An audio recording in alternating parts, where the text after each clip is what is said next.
Runaway brides of Reddit, what's your story? What was the final straw? How last second did you leave?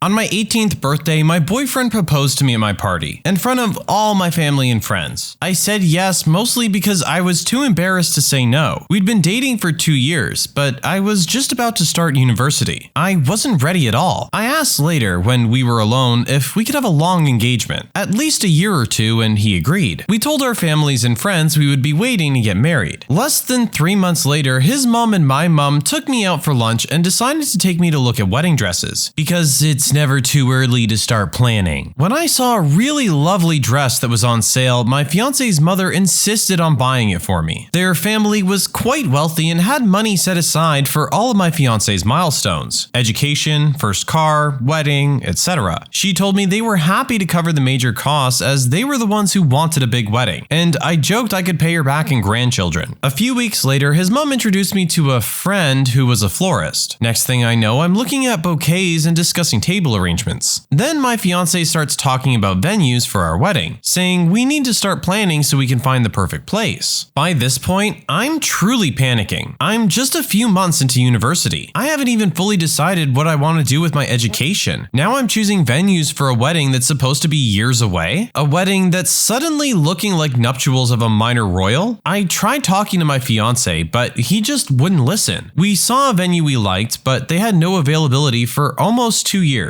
So we booked it and I could finally breathe again. I had 2 years to get ready for my big fat crazy wedding. Then the venue had a cancellation for less than 6 months away, and my fiance accepted it without telling me. Just canceled our future date and took the one that was now available. Then he arranged the entire wedding with the help of his mom and mine, damn her helicopter ways, before telling me. When he told me everything was booked, I went mental. His reaction was that he'd gone with all of my choices regarding catering, venue, flowers, etc., and so I should be grateful that he dealt with all the stressful stuff. All I had to do was turn up. When I explained that I didn't want to get married in 6 months' time and that this was the 3rd or 4th time I told him I wasn't ready for marriage yet, he told me that I was being childish and that the invitations were at the printer, so it was too late to change my mind. I finally realized that he was manipulating me, so I gave him the engagement ring back and told him I didn't want to see him anymore. I told my family and friends, cried a lot, changed my number because he wouldn't stop calling, etc. 2 months later, my mom got a call from his mother because she hadn't been able to get in touch with me to arrange dress fittings and finalize bridesmaids. He hadn't even told them we split up. My mother explained everything to his mother and figured that was that. The following week, she had the audacity to present my family with a bill for half of what they paid out for the wedding. It came out to thousands of pounds. They'd booked everything, right down to the cake and the favors, without telling me and wanting me to pay.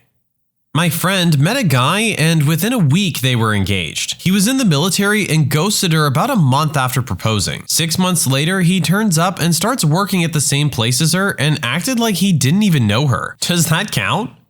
I was 17 at the time and still in high school. Met an alleged army guy, pre-full swing internet, so no way to really check, and we hit it off. I was young and fell in love with guys real fast, so when he proposed, I was ecstatic. The red flags were there. He asked my parents for permission. He proposed loudly at a pizza shop, which socially would have been too awkward to say no anyway. He didn't have his own place. I never met his family, and I never saw any evidence of being in the military. Cue a few weeks later, we had a fight because he called out his sister's name during sex. He then told me that everything would be fine because he was going to take me to Kentucky to live on an army base. He also told me he wanted me to be barefoot and pregnant most of the time. Ha ha ha. We were going to get married and leave the day after I graduated high school. I did some real soul searching. I became withdrawn and quiet. I was visiting my Nana one day and she asked me, "Are you in love with him or in love with the idea of a wedding?" And just like that, the bubble burst. I cried and broke it off with him 2 weeks before I graduated. Apparently, he'd already booked the justice of the peace, but he got married anyway 3 weeks later with the same ring he gave me. Poor girl. I wish I knew her so I could warn her.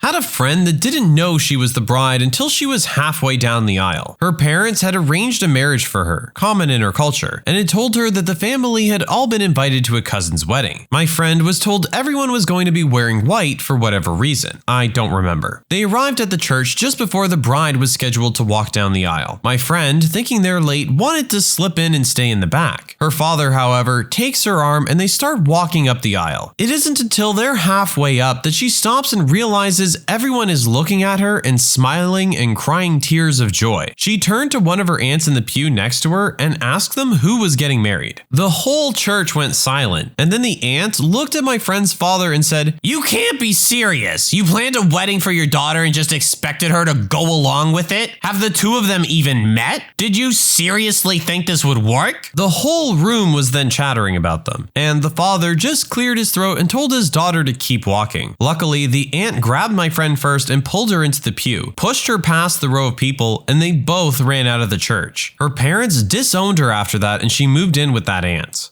At least she had one person in her family who was looking out for her interests.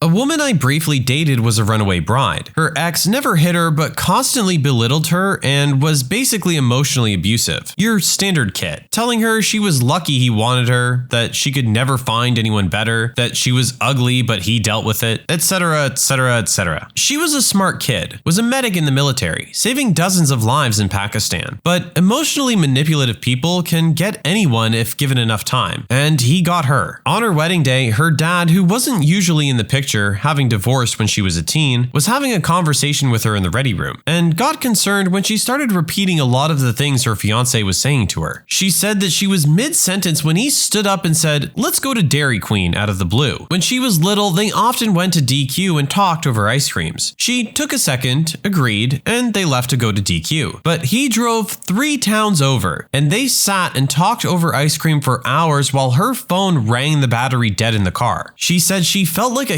huge weight was lifted and felt bad that her friends and family were waiting for her, but they would all understand later. He eventually got back to the church and told the bridal party it wasn't happening, and got his buddies to come and move all her stuff out the next day. She said that while her dad wasn't the best father in her teens, he was the best dad anyone could ask for that day. We dated for a couple weeks before we figured out we weren't a good match. We parted amicably, but I haven't talked to her since.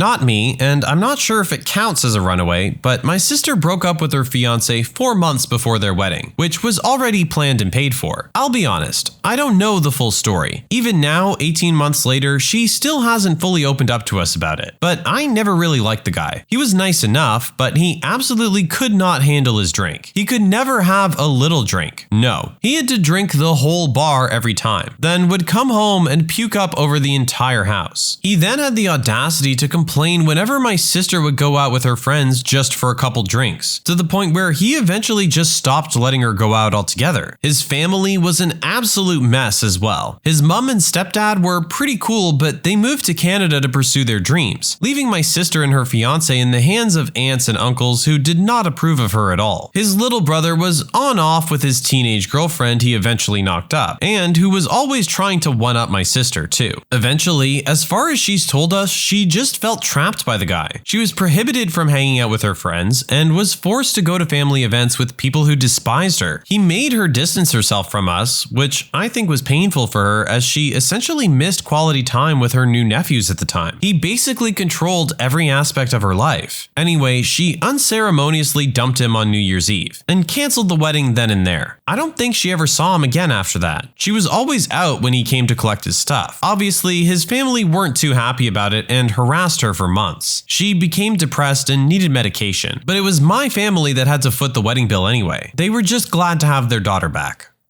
My dad was a runaway groom, broke it off 3 days before the wedding, mid-1970s, so he was in his early 20s. His fiancée, not mom, obviously, and her mother pressured him into proposing, which he did with my grandmother's ring. He also felt society sort of demanded it. It was more common to marry at that age than it is today. Deep down, he knew she simply wasn't the one, but figured maybe all men felt that way before a wedding, so he ignored that and hoped his feelings would change. Months passed and the wedding was all planned out. out. When relatives and friends from out of town began flying in for the wedding and gifts were arriving, reality hit him hard, and he, to quote Joe Bluth, realized he made a huge mistake. He sat my grandma and grandpa down and said, "Guys, I don't want to do this." They were proud of him for being honest and actually sort of thrilled. It turns out they hated her guts, but they told him he needed to immediately tell her face to face. And so my dad did. Like a scarred war veteran, he refuses to tell me the details, but said it was the most gut-wrenching conversation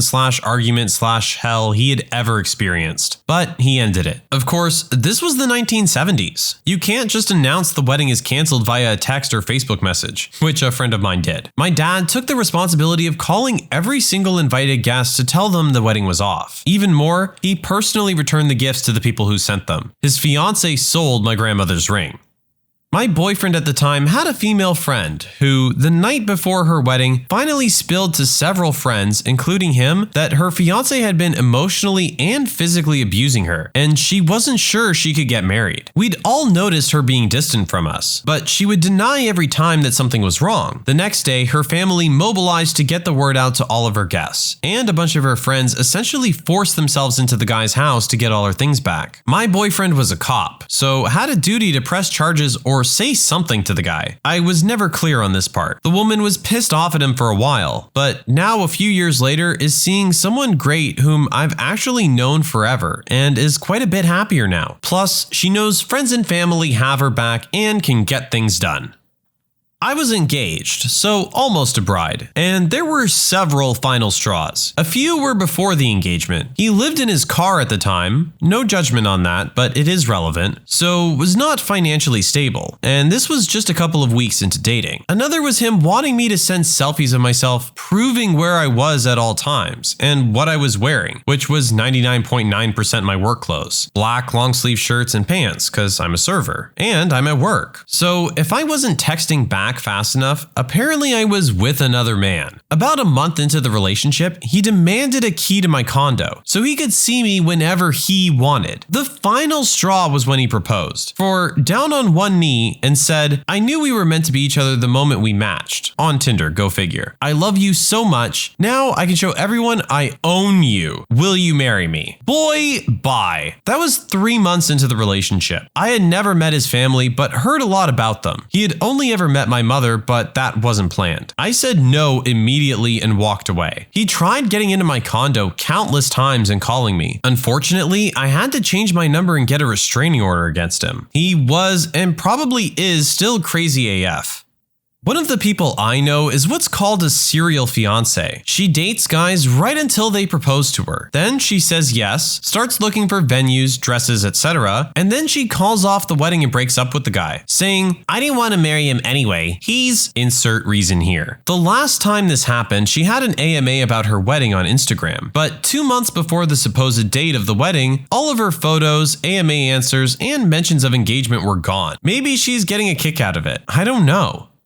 Not me, but my mother. My mom called off a wedding just weeks before the ceremony date because she found out her fiancé had lied to her about his whereabouts and was partying at a hotel with friends and other women. She caught him in a hot tub at 1 a.m. with twin sisters. Fast forward about 3 years later, she starts dating and marries the man who's my biological father. She said meeting the family was especially awkward when she discovered my father had 3 sisters, 2 of which were the twins she caught her ex-fiancé with in the hot tub.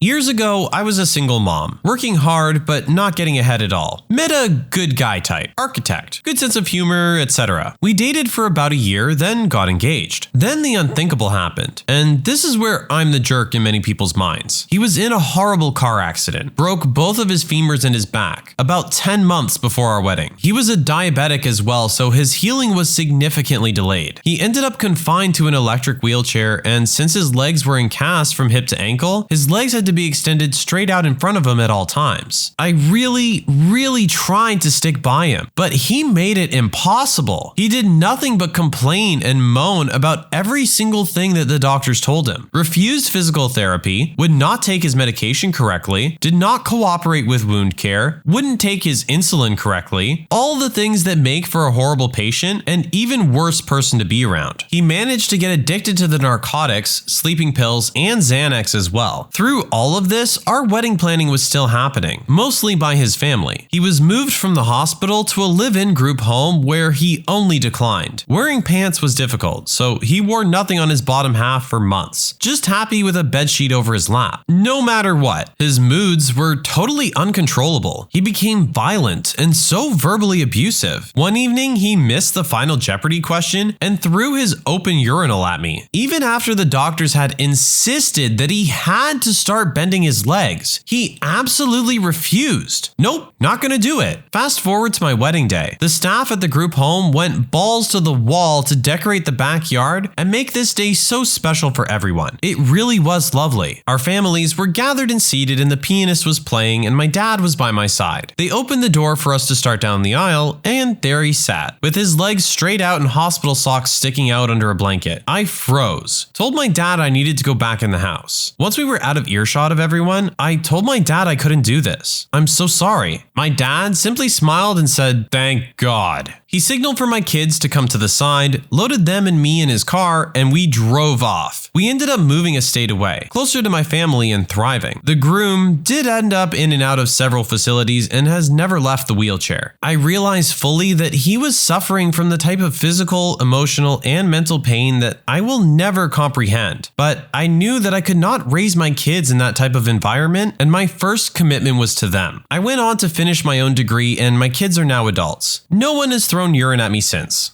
I know this must have been a very difficult decision for the original poster, and it sounds like she did her time. She tried to make things work, but I understand where she's coming from. You know why the person's behaving the way they're behaving, and that they are going through a lot of stuff themselves. But when they're not willing to accept any help from you to try and make the situation better, and instead end up just dumping a lot of that stress onto the other person, this isn't a healthy relationship. She made the right decision, and I'm glad she did it.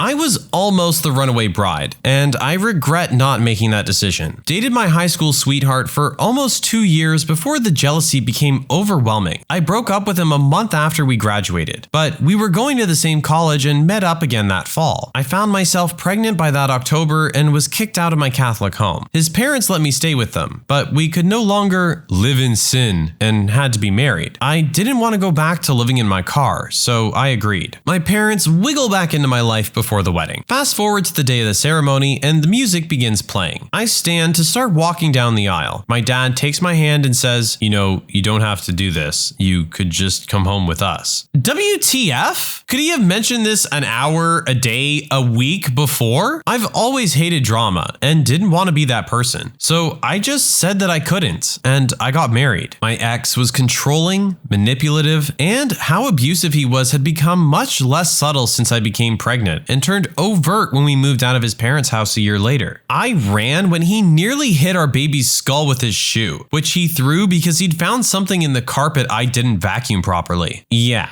I totally should have picked the runaway bride option.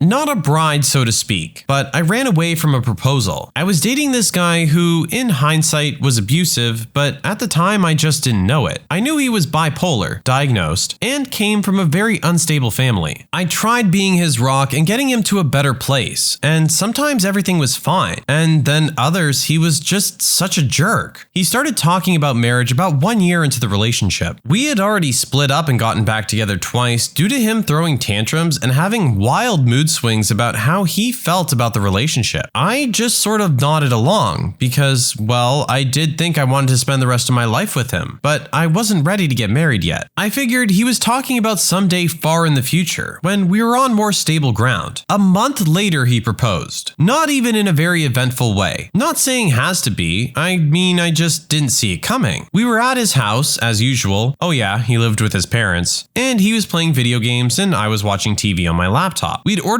pizza and the pizza arrived and we sat down to eat for a bit. He then produced a ring and proposed. I saw it all flash before my eyes. Getting married and being stuck to this person for the rest of my life. I froze. Knew I didn't want to say yes, but I was too afraid to say no. Of course, he took my silence as a rejection and started screaming at me about how I was an ungrateful B-word and how could I refuse him. His parents came in and also started screaming at me for rejecting their son. I started crying, got got my purse, and ran out of the house. I didn't have my car, so I walked a block and called for an Uber. That poor Uber driver must have been wigged, picking up a girl off the side of the road, bawling her eyes out. I got home and I was shaking. Of course, he tried to call me over and over again, but I refused to speak to him for about 3 weeks. We eventually talked, and I told him I didn't want to be with a person who was so unstable, and that he needed to get professional help and get better before he and I could work. He, of course, never did, and I haven't heard from him since.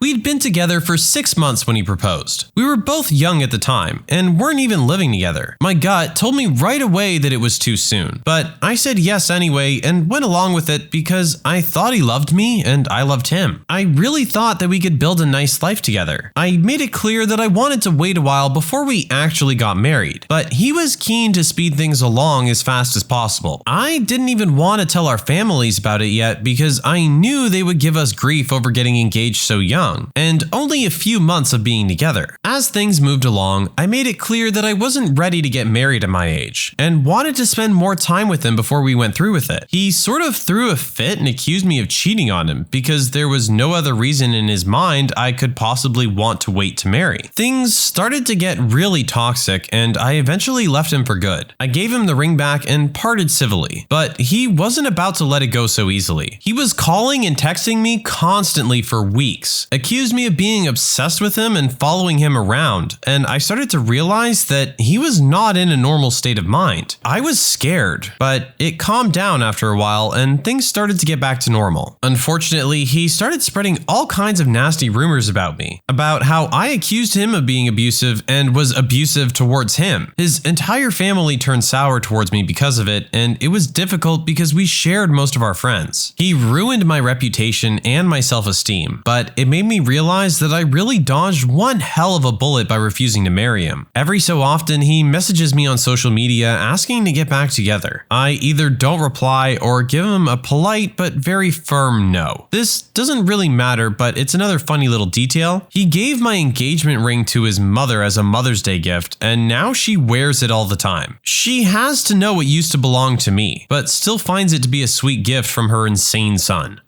When you subscribe, make sure to hit the bell to turn on notifications. Put the playlist on in the background to finish listening to all the stories, linked at the top of the description. And if you like Am I the Genius, give Am I the Jerk a shot, linked in the description as well. Either way, thanks a lot for watching, and we'll see you guys next time.